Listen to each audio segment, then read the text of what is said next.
Hello, little witchlings and princelings, and welcome to your weekly Coven Summoning. My name is Ilsa. And my name is Stacy. And we're Caffeine and Conjuring, a fantasy bookish podcast where we will discuss some of our favorite fantasy reads. It's tandem time! We're finally here! Equally excited and equally frustrated is where I'm at. We only had to read one chapter of Tower of Dawn for this episode, and I was just like, oh, I could have a big fat nap right now. Yeah. I have to say, that chapter did make me feel like it was very redundant. Oh, I wish I could say it gets better, but not by much. Fantastic. Before we get into today's episode, as always, make sure that you've read all of the Throne of Glass series, up to and including the first 8 chapters of Empire of Storms and the first chapter of Tower of Dawn. Or, you could skip the Tower of Dawn book. You're not going to miss much. We'll fill you in on anything important. Yeah, we'll let you know. So I went through the summaries of those 2 books at the end of the last episode, so I'm not going to go full tilt in that again. But for Empire of Storms, Aelin and her crew have reached Terracin. She is home. And on the other end in Tower of Dawn, Chaol and Nesrin have made it to the to the Sesame Seed, the Terra Sesame, and in the hopes of finding allies and also a healer who might be able to aid his paralysis. So hopping right in, we have our prologue called Nightfall, and we open up the war-torn slopes of the Black Mountains, but in the past. Princess Elena Galathinius, yes, that Elena from the tombs, is staring down what looks to be her final battlefield. Bone drums thunder in the distance, the Dreadlord's army stretches like a black tide across the land, and campfires blink in the valleys like stars. This isn't just any last stand, it's the moment where Elena and Gavin decide the fate of the world, knowing full well it means their end. This was such a grim chapter. It really was. I mean, we already knew, obviously, what happens. I mean, it's yeah, but we know that, seeing the perspective, the point of view of it happening, and just the torment and them knowing that this is it. Yeah. Ugh.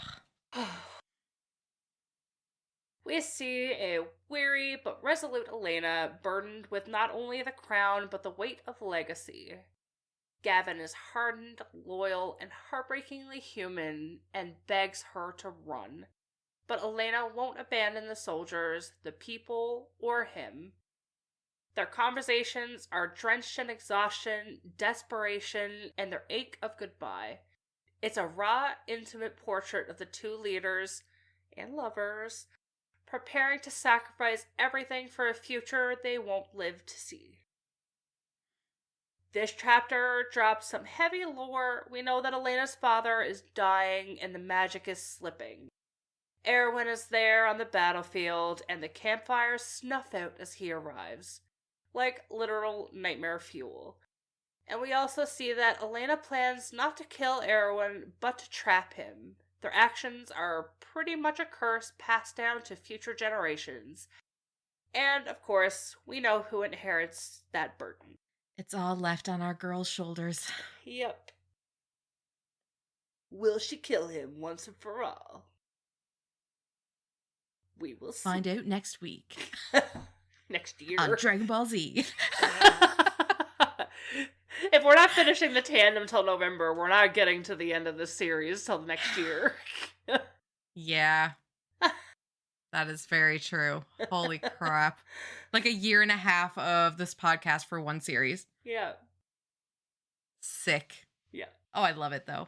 Imagine how long it would take if we were doing, every 2 weeks or, once a month or something. Oh, my God. It would... We would have take to, us 3 years. It'd have to be longer episodes and, a half a book per episode. It would have to be. But I like doing the 10 chapters per episode. I feel like we really get to, I don't know, just live through it again and just talk about it. And I love that. The downside of that is that you have to stop reading. I know. It wasn't so bad for this episode because I knew the next 2 chapters to read was Tower of Dawn, so I wasn't like, oh yes, can't wait to jump back into that one. So this one wasn't too bad. We were talking about like episode 47 is like all Tower of Dawn. Just like, oh, where's the noose? Here we go. Yeah. I'm really hoping that by then he's gonna be easier to swallow. I know. That's very hopeful thinking. Hold on. From the looks of how those chapters play out, when we get to that point, you're going to be like, what the fuck, Chaol? What the fuck are you doing? Oh no. If I remember correctly, that's all about when that incident happens. So that is like the big thing that I was talking about, where I'm just like, I could kick him in the shins. Yeah. Before he got injured and can't feel his shins. But yeah. Yeah. Maybe like, I mean, if his wheelchair is lower, I mean, even I could then probably kick him in the face. Fair. And I mean, I'm short.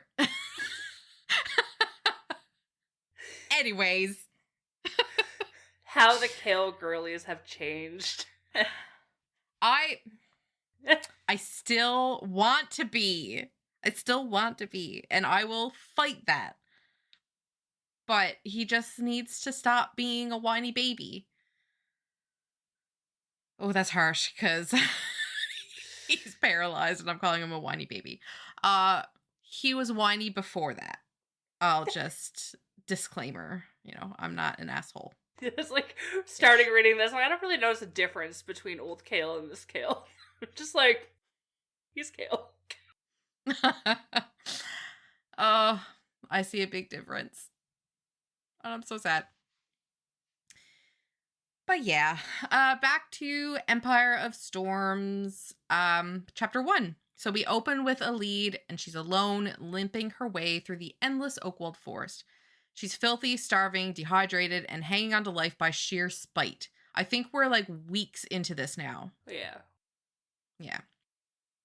Her entire existence right now revolves around 2 things.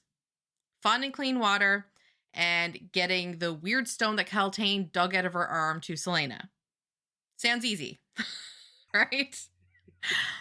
But the desperation is in every line of this chapter. She's rubbing berries on her wrist to see if they'll poison her. She's rationing what little food she has like it's sacred. And there's even a moment where she eats half a handful of berries and then saves the rest. Half a handful. And then thanks to Goddess Anita for a dry stream bed heading north. That's her win of the day so far. And Sarah really doesn't believe in letting anyone catch their breath, because if all that wasn't bad enough for a lead, now she hears wing beats, the unmistakable sound of wyverns. And not just one. There's, I think, 2 is what she hears. So she dives for cover, she flattens herself into the dirt under a tangle of roots, and she just locks up. Full body fear. She knows they aren't just flying, they're actually hunting. And if that isn't bad enough, that's not the only thing that's hunting, because meanwhile, just a few feet away in the bushes is none other than Lorcan Salvatore. Is that how you pronounce his last name? Salvatore? Every time I read it, I read Salvatore like Vampire Diaries. Me too. Me too. That's literally all I see. He's now Lorcan Salvatore. Yeah. Mr. I Murder Witches in Caves is crouched in the thicket, covered in blood, watching a lead. In this chapter, does it just say that he killed one witch? I think so, yeah. I think it was just the one. But yeah, he's watching a lead, and he's just like, oh, this poor starving human girl, she smells like death. Let's follow her. Sir, please check yourself into therapy. But seriously, Lorcan's whole POV is clinical, it's cold and calculated, but the second he realizes that she senses him, something shifts. Aelin doesn't know what is watching her, just that something is. He notices that and clocks her hunger and the way her hand shakes on the knife. He sees the iron-teeth leathers and knows she's not what she appears to be, but he doesn't walk away. Instead, he starts tracking her like a predator, like he wants to know what she's about. I feel that we are immediately getting both of their POVs is setting up like this juicy dynamic. And I know I'm like a horn dog and I ship everyone ever. But big broody, fey male, stubborn human-ish struggling girl. I feel like Sarah's just serving us this on a silver platter. Just like, here is somebody for you to ship. So, yeah, that's where I am right now.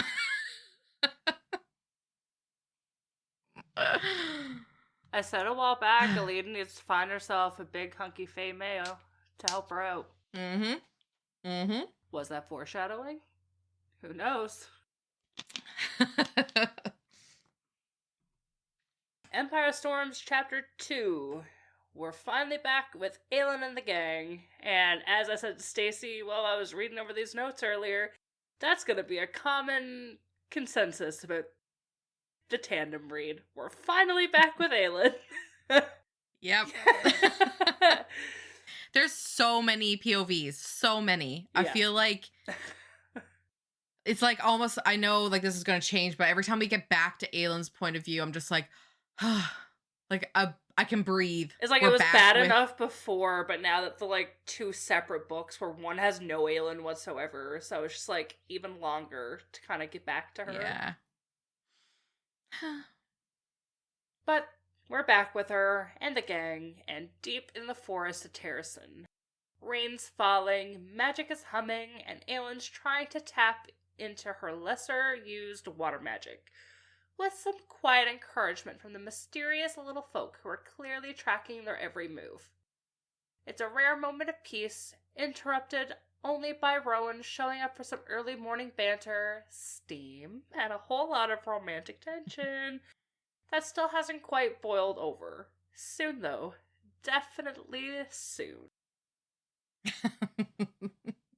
When I was reading this, I'm like, okay, it's a little bit like, spicy's not the right word, but like you can see that it's leading up to spicier scenes.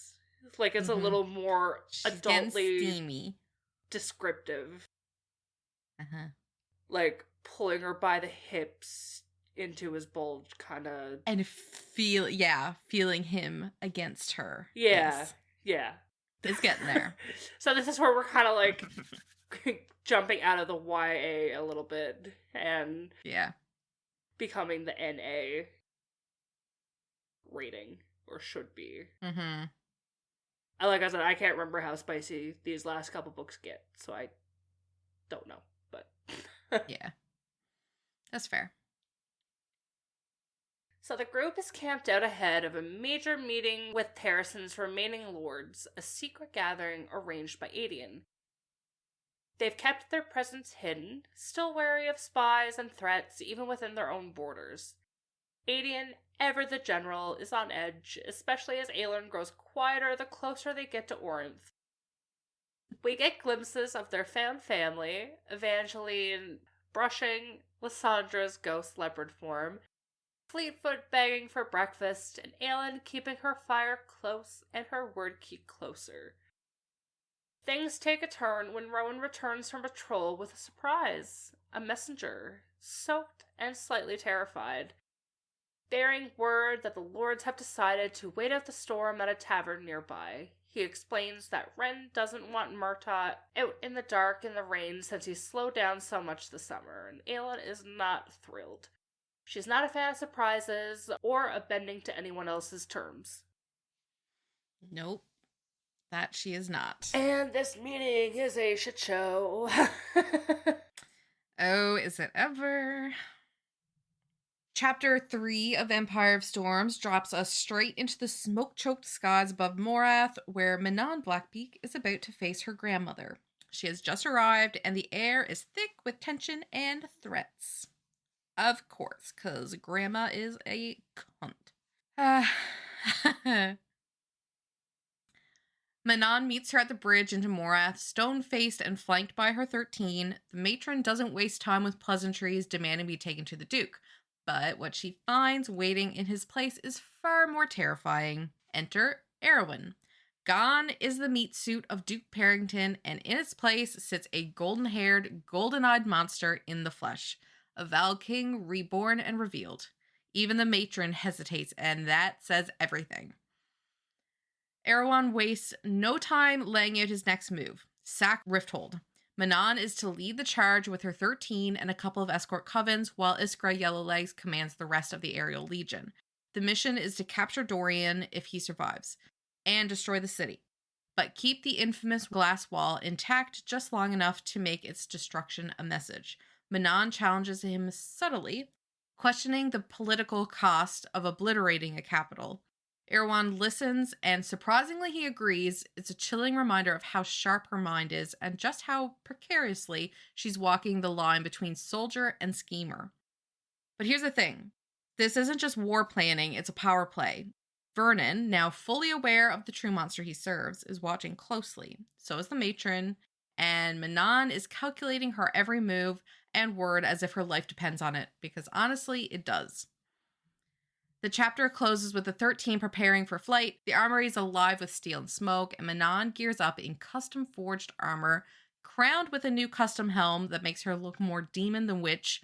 She thanks the blacksmith, a rare softness from the witch, and then leads her 13 into the sky, off to war, off to Dorian, off to something that might change everything. Wonder what's gonna happen when Manon gets to Rifthold, and she's reunited with Dorian. So, Empire Storms Chapter 4. We are back with Aelin once again. And also, it is the rage blackout portion of the episode, because Aelin walks into what should have been a strategic meeting with Terrason's remaining lords, but walks out with a dagger between her fingers and smoke curling from her skin. Aelin and her court arrive at a packed roadside tavern during a storm, summoned not so graciously by the lord she hoped would help rebuild her kingdom. Suspicious from the start, Rowan and Aedion make sure no one's going in blind. Lysandra scouts the area in animal form, then slips back into her skin and her newly chosen noble identity, Lady of Caraver. But inside that private dining room, there's no welcome committee waiting. We're met with Lord Darrow, Murtaugh, and Ren Alsbrook, and from the jump, it's clear Darrow came to make war, not peace. His disdain for Aelin simmers under every word.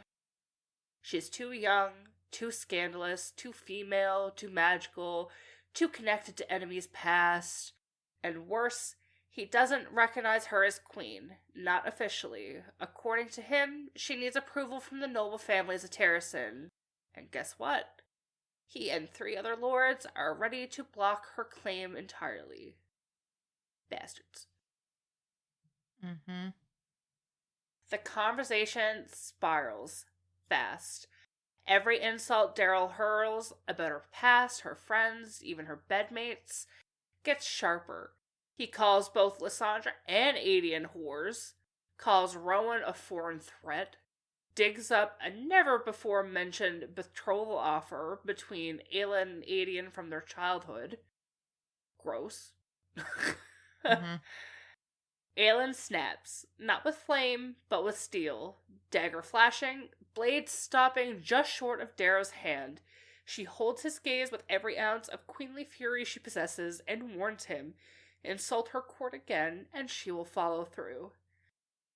There she is. But even then, Darrow doesn't back down. Instead, he delivers the official blow, a formal declaration signed and sealed that denies Aelin her title, until the court deems her fit in bunny ears. She is not queen, only a princess by blood, and if she dares to take the throne without their blessing, it'll be considered an act of war. This chapter isn't just political maneuvering, it's a gut punch. It's a reminder that power isn't just earned through fire and fight, it's stolen and withheld through paper, prejudice, and petty men with old money and older grudges. Ugh. That's sounding way too familiar to real life. Yeah, that's scary. Oh, I just realized I have the Tower of Dawn chapter. Oh no! Boo! Boo! Chapter 5 of Empire of Storm picks up right where we left off. Lord Darrow handing down the biggest slap in the face yet. An official, signed and sealed declaration that denies Aelin her throne. She stares at that cursed piece of paper, recognizing every name that signed it without even meeting her. And then Darrow doubles down, threatening that if she dares set foot in Orynth, it'll be considered treason. Just casual. Aedion goes full wolf, snarling about the Bane only answering to Aelin, but Darrow's got the law on his side, and just when it seems like things can't get any worse, he throws the ultimate insult.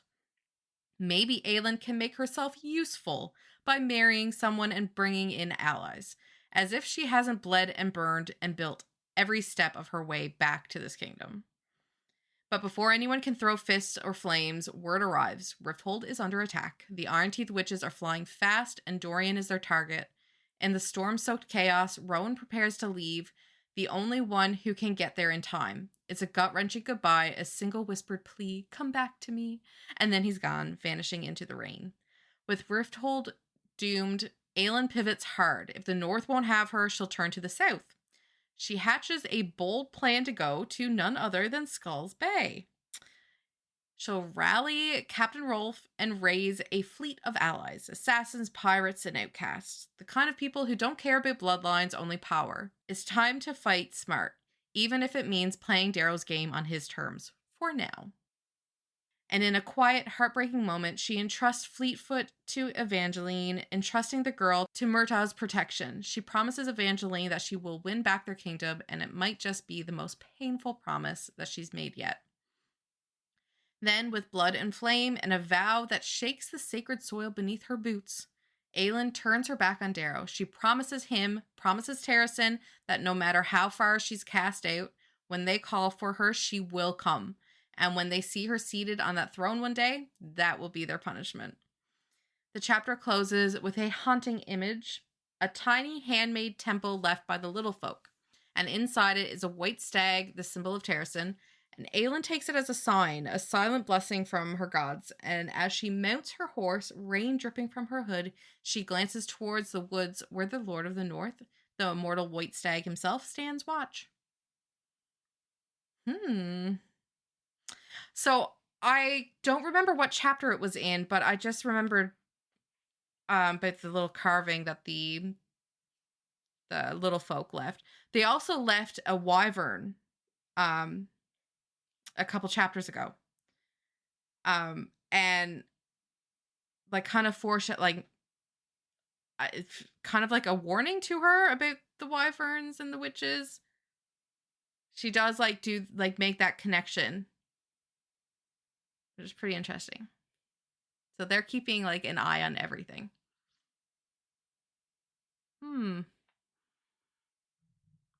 Now, folks, grab your pillows, your blankies, and get ready for a snooze, because we have Tower of Dawn Chapter 1. Nap time. The former captain of the guard has officially arrived in the southern continent. In a wheelchair, surrounded by strangers, and very aware of every creak and clatter echoing off the palace's grand marble floors. The palace itself is a testament to power. Every polished stone, gilded dome, and intricate mosaic, a reminder of the Khaganat's brutal, glorious legacy. This is a place built to impress and intimidate, and Chaol is arriving at the mercy of both its politics and its healers. He is here on a mission. 2, in fact. First, to convince the Kagan to lend his armies to the war brewing back home in Ardalan and Terrasen.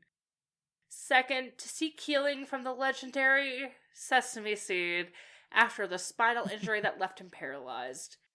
But neither of those goals feels easy or hopeful right now. If anything, Chaol's inner monologue tells us everything we need to know. He is angry, humiliated, and haunted by the ghosts of men he couldn't save. The weight of his failure, both real and imagined, is pressing down just as hard as the throne room silence.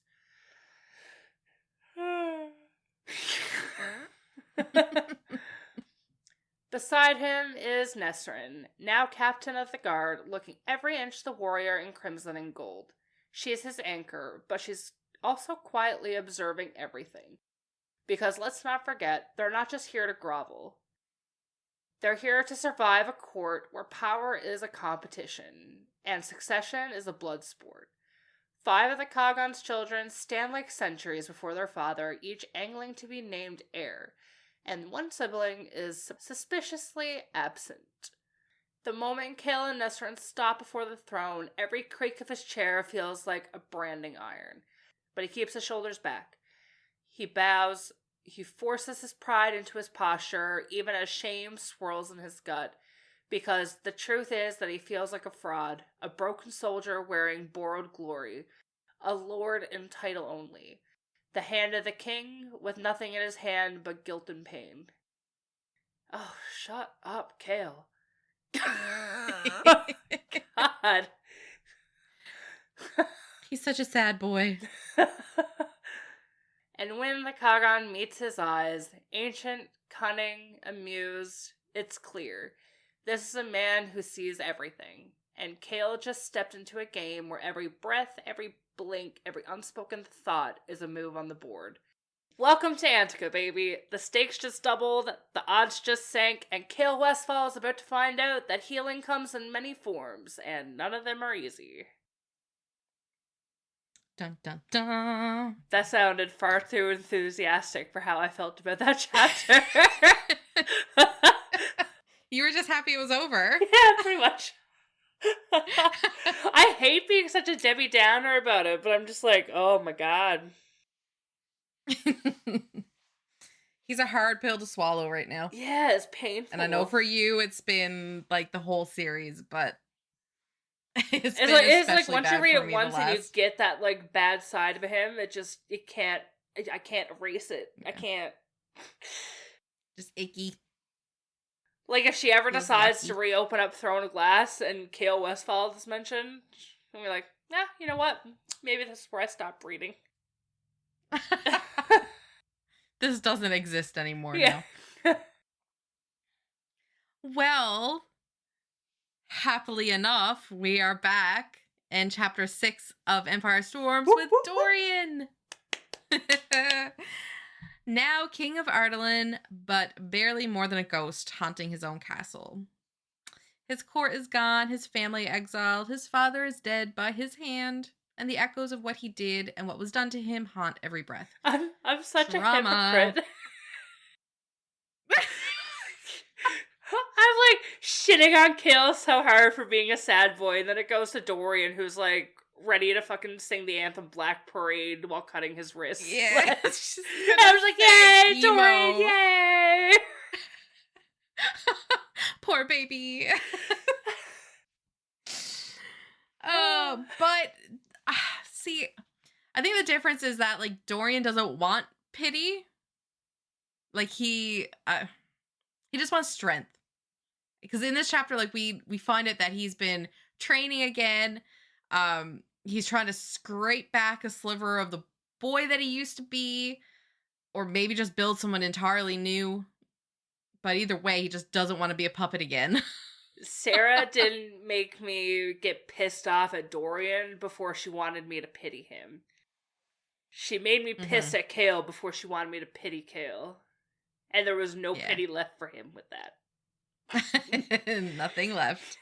There was no Valg demon controlling him. Like, he did all of his shit on his own. Like, I keep going back to the fact that, like, he's he's the only human. Like, he has to be the flawed But, like, it was only in the character last, that... like, book and a bit, so, like, last couple months in the, like, series, that he's realizing that he is the only human. Because before that, Dorian thought he was human. Aelin portrayed to be human. Like, Mm-hmm. Yeah. I don't know. I know he's flawed, and I just keep wanting some redemption. I'll keep holding out for it.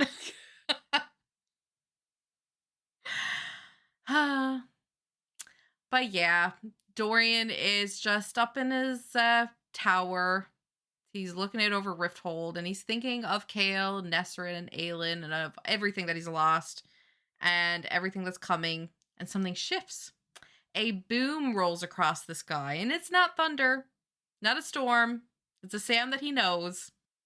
And then he sees it. The sun vanishes behind a massive fleet of wyverns, witches screaming their war cries as they dive towards his city. Ooh. And then we switch back to Manon's point of view, and she's flying fast and furious with her 13. Wyverns screaming through the clouds. They're drained, exhausted, but still flying. And Iskra, Yellowlegs, and the rest of the Iron Teeth forces have already begun the attack. She didn't wait, and she didn't let Manon lead. But Manon's not here to burn cities for glory. She's got her eyes locked on the stone castle rising above the skyline because Dorian's in there. And even though she'll never say it out loud, she's not here to let him die. The chapter is short, but it's brutal. A perfect storm-drenched collision of two rulers trying to claw their way out of the wreckage of who they used to be. One preparing to defend, the other unsure if she's here to attack or to save. And as the sky falls over Rifthold, one thing becomes clear. This is war. Goodbye, Rifthold. And then we're on Empire of Storms, Chapter 7. And this chapter was my saving grace for these chapters. Yeah. These chapters, like these two chapters here, I had to stop and like look at what percentage of the book we were in, because this was only the 9%. Yeah. 9%, and we're getting whacked with this massive battle. Yeah. I was like, holy shit. Like, we are starting out strong. That's why it's the Empire of Storms. It's just storm after storm Jesus. after storm. Yeah. But oh my god, this chapter. This chapter was absolutely insane. And not just because of wyverns crashing through the castle walls, or Manon literally decapitating witches midair. No. This chapter was an emotional carnage disguised as an aerial assault. So we open on Dorian again, standing on the balcony watching his city fall. His guards are telling him to stay put, they can't risk losing him.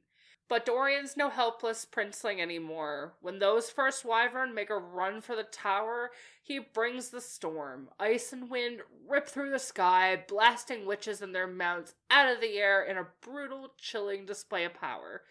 He is fighting not just for Rifthold, but to prove to himself and to everyone else that he is still a king.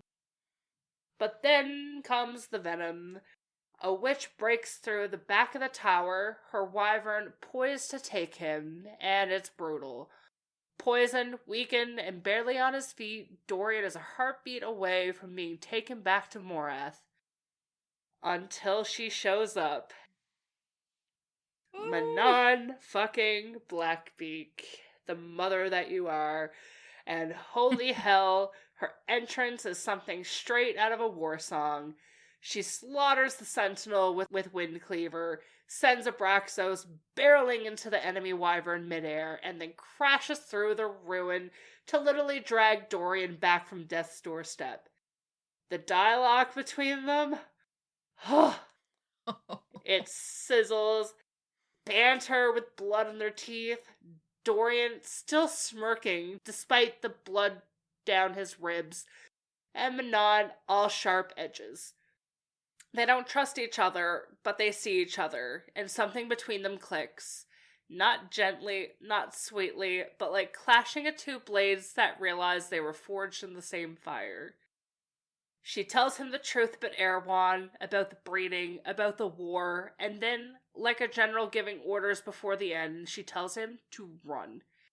But Dorian asks her to fight with him, and God's the yearning there, not just for the victory, but for alliance, for something more than just survival. And when Rowan appears, oh my god. That man. When Rowan Whitehorn arrives at a wave of magic and wind and rage, he nearly kills Manon on sight, chokes the air right from her lungs, a punishment for the arrow Astron once aimed at Aelin. And the way Dorian screams to stop him, the way he defends Manon, even now, chills, literal chills, kicking, squealing, crying, all of it. All of the above. Yep. She survives, obviously, but the warning is clear. Manon Blackbeak, ruthless wing leader of the 13, ends the chapter on her knees, choking on borrowed air, watching Dorian vanish into the smoke with one last promise. Find me when you change your mind, Blackbeak. Mic drop. Bam. You want Ooh. you want character development? We're drowning in it. You want stakes? Try wyverns ripping a city apart from the sky. You want enemies to possible lovers? We're in business, baby. Oh, I'm giddy. The last chapter. And then it slows down a little bit. The last chapter, Empire of Storms chapter 8, and we are in Rowan's point of view. And we learn just how exhausted he really is. I think he says that it took him 2 full days steady, like no stopping, no food, no drink, no sleep, just 2 straight days to get to Rifthold. He made it just in time to save Dorian, but the city, not so much. Rifthold has definitely fallen. The witches have torn down Aelin's glass wall, and the wyverns are ripping through the streets. It's just, blood runs like a river. Their escape through the palace is fast and desperate. Rowan's senses are on high alert, tracking screams, scenting blood, ducking into quiet pockets of stone halls, and Dorian is limping, bleeding, he's silent, still grappling with the fact that this is his kingdom and he couldn't stop it from burning. Oh, and then they make it to his mother's room, the queen's chambers, and behind a portrait of the queen holding a baby Dorian, they find the hidden passage to the sewers. Yay! Here we go again. We have a moment of Dorian, broken, saying he should die with his people, but Rowan just says, I was sent here to keep you from doing just that. And that right there is the moment. Because Rowan, loyal to his queen, but shaped by centuries of war, knows that sometimes survival is the bravest act of all. And Dorian's not just a boy prince anymore. He's dangerous, powerful, and absolutely necessary. At the end of the sewers, they find a rickety old boat, and Rowan basically chucks Dorian into it like a royal burrito of sadness. He cloaks him in magic, shields the vessel, and then takes to the skies. So as Rowan flies, he thinks about Aelin and how badly he wanted to claim her fully, body, soul, future. And how he didn't, because what does he even have to offer right now? There's no crown, no kingdom, no power outside of his own magic and love. But that love, that bond, is so world-devouring, it could burn everything to the ground if they choose it too soon. So he'll wait.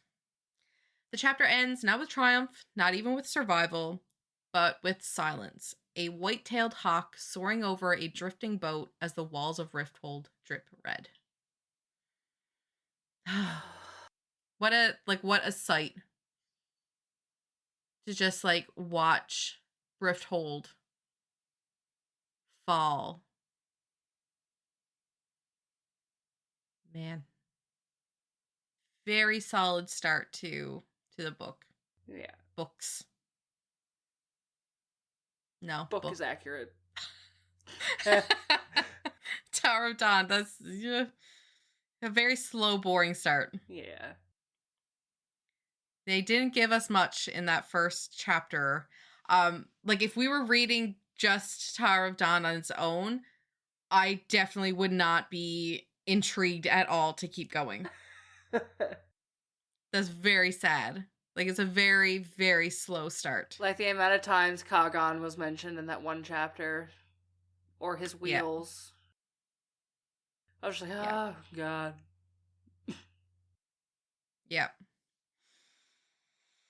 Oh. But, so we now have, so we're leaving this episode with a more, I don't know, like foreshadowing hints, whatever you want to say, of Manon and Dorian teaming up. Or, well, her being part of, you know, the good guys. We have Erewhon in the flesh, not as Duke Parrington anymore. And she, like, mentions that his eyes are, like, her eyes. That intrigued me. I know it's because, like, they have Valg in them. But just for, again, I'm so weirded out by how much Sarah, like, focuses on describing eyes. So, like, I feel there's some importance there. That's my theory. What else do we know? We know that Aelin and group, minus Evangelina Fleetfoot, sad, are heading to Skulls Bay. Chaol and Nesrin. Don't know what's going on down there yet. Am I forgetting anything? A lead. Right. And a lead is gonna have fun times with Lorcan. Yep. Okay. I forgot about a lead. We only got that one chapter with her, right? So far? Yeah. Okay. Oh.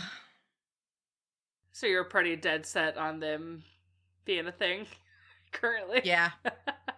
Yeah. Yeah, I think so. I don't know, like, I got that, like, right off the bat, throwing both of them in the same chapter from both their POVs, and just, like, the intrigue that Lorcan has for her. But again, it could have literally been anybody that would have found her, and I would have been like, oh, time to ship them. The 4.5, 5-foot cripple and the 7-foot Fey warrior. Makes sense. Yeah. Makes perfect sense. I want more with Ren. Like, I want to get more of his, like, him in the story. Because I like the little bit that we got. I feel like he could potentially be, like, an important character. But we haven't really got a whole lot. Other than, like, him and, what's her name? Lysandra? No. No, that was Jesus. Sorry. I was thinking of Buddy who died. From the first book. Her best friend. Nehemia. Jesus, that was gone completely. Yeah, like how they were, like, contacts or whatever for everything. And, like, then that was it. Like, I want more with Ren. Because I think he could be, has the potential. Yeah. But anyways, that's all I got. And I can't say anything, so that's all I have. Yeah. Other than what we need to read next week. So before our next episode, make sure that you've read up to chapter 7 of Tower of Dawn, may the odds be ever in your favor, and up to chapter 11 of Empire Storms. We'll see you next week. Bye! Toodles! And with that, our coven summoning comes to a close. Don't forget to hit the subscribe button on Spotify or Apple Podcasts. And follow Caffeine and Conjuring on Instagram and TikTok to stay up to date on our journey through Throne of Glass.